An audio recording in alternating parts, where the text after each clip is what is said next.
मैनपुरी पहुंची सपा सांसद डिंपल यादव ने कहा है सपा भाजपा के सामने मजबूती के साथ खड़ी है। पत्रकारों का जवाब देते हुए डिंपल यादव ने, आइए ये भी सुने इस पूरी खबर के जरिए। हमारे न्यूज़ CPS चैनल को लाइक करें, सब्सक्राइब करें। मैनपुरी से चंदपाल साक्य की रिपोर्ट। जो मायावती को है वो इंडिया गठबंधन लाना चाह रही थी, लेकिन वो कह रहे हैं कि दलित विरोधी है। मायावती का बयान आया है। नहीं, ऐसा नहीं है। ये कुछ तरह की चीजें ये मीडिया के माध्यम से छोड़ दी जाती हैं। मैं समझती हूँ गठबंधन हो चुका है, जहाँ BSP जो है वह तेलंगाना में, साउथ में तेलंगाना में, जहां वो TRS के साथ उन्होंने गठबंधन किया है, कांग्रेस के अगेंस्ट में गठबंधन किया है। तो मैं नहीं समझती हूँ किसी भी इस तरह की बातों में कोई भी सच्चाई है। नहीं, मायावती का बयान आया है कि सपा विरोधी है, दलित विरोधी। मैं समझती हूँ कि समाजवादी पार्टी बहुत मजबूती के साथ उत्तर प्रदेश में भाजपा के सामने खड़ी दिखाई दे रही है। तो 1-2 दिन में टिकट घोषित हो जाएंगे और सूची तैयार है, और भाजपा की भी अभी कोई सूची नहीं आई है काफी सारे कैंडिडेट्स की। मैं समझती हूँ 1-2 दिन में समाजवादी पार्टी की सूची आ जाएगी। ममता बनर्जी की हालत बिगड़ी हुई है, कई तरीके के लोग उन पर टिप्पणी कर रहे हैं, क्या कहेंगे इसको? कई तरीके की बयानबाजी हो रही है, लोगों की अलग अलग प्रतिक्रियाएं आ रही हैं।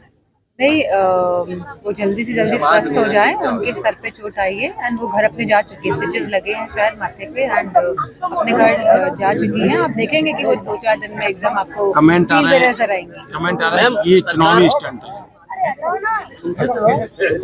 जो खुद स्टंट मारते हैं वो हमेशा दूसरों को इसी निगाह से देखते हैं।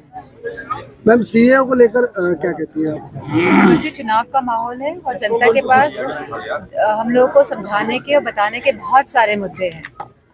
चाहे वो महंगाई का मुद्दा हो, चाहे वो किसानों का मुद्दा हो, MSP का मुद्दा हो, चाहे वो युवाओं की रोजगार का मुद्दा हो, चाहे वो महिलाओं की सुरक्षा का मुद्दा हो। तो CA जैसे जो ये इस जो लागू किया गया तो एंड मौके पे, तो जनता समझ रही है कि ये चुनाव से डिफ्लेक्ट करने के लिए या लोगों का ध्यान हटाने के लिए मेन मुद्दों से, इसीलिए CA का मुद्दा है। मैम, अमित शाह कह रहे हैं कि ये नागरिकता देने का कानून है, लेकिन समाजवादी पार्टी और विपक्ष वर्गलाने नहीं, का अच्छा नागरिकता देने का ये कानून है, बहुत अच्छा है। और अमित शाह जी ऑलरेडी इस पे पहले बोल चुके हैं, बहुत ज्ञान दे चुके हैं, और मुझे लगता है कि अब लोगों को एक ज्ञान प्राप्त हो चुका है। अब चुनाव का सीजन है, अब चुनाव में जो मूलभूत जो मुद्दे हैं अब उन पे ध्यान देने की जरूरत है।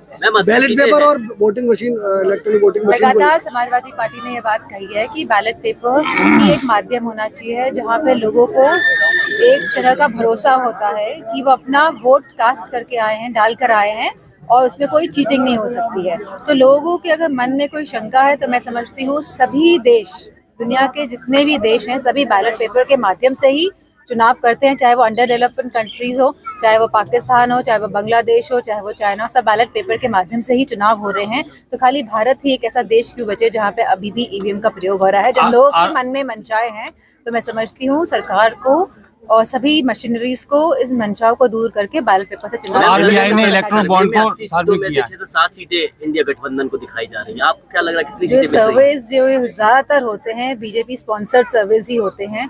जिस तरह हमको देखने को मिला है, बॉन्ड्स, जो बॉन्ड वाला जो मसला आया है और जो चंदा इतना मिला है बड़ी बड़ी पार्टियों को, तो मैं समझती हूँ इस तरह के सर्विस का कोई अभी कोई औचित्य नहीं है। RBI ने इलेक्ट्रल बॉन्ड को लेकर मुख्यमंत्री ने ट्वीट किया है। सॉरी, बदायूं सीट पे चाचा शिवपाल चुनाव लड़ रहे हैं, चाचा जी, उसको लेकर मुख्यमंत्री ने ट्वीट किया है कि वहाँ चाचा भतीजे की लड़ाई छिड़ी हुई है। मैं समझती हूँ कि आदरणीय शिवपाल जी का जो कैंडिडेचर है बहुत दिनों पहले ही घोषित हो गया था, तो उस टाइम उन्होंने ट्वीट नहीं किया। अब जब मैदान पे हैं आदरणीय शिवपाल जी और मजबूती के साथ जो लड़ रहे हैं चुनाव, और जो ये सीट निकल के आने वाली है भारी बहुमत से, समाजवादी पार्टी ये सीट जीत रही है, तो कहीं ना कहीं खलबली मची है। अपर्णा यादव की सूचना आ रही है सपा में शामिल हो सकती है, आप स्वागत करेंगे? अगर राष्ट्रीय नेतृत्व इस तरह कोई फैसला लेता है तो हम राष्ट्रीय नेतृत्व का पूरा साथ देके स्वागत करेंगे। RBI ने इलेक्ट्रल बॉन्ड को जो है सार्वजनिक किया, क्या कहेंगे? मैं समझती हूँ अभी और भी उसमें जो चीजें रह गई हैं,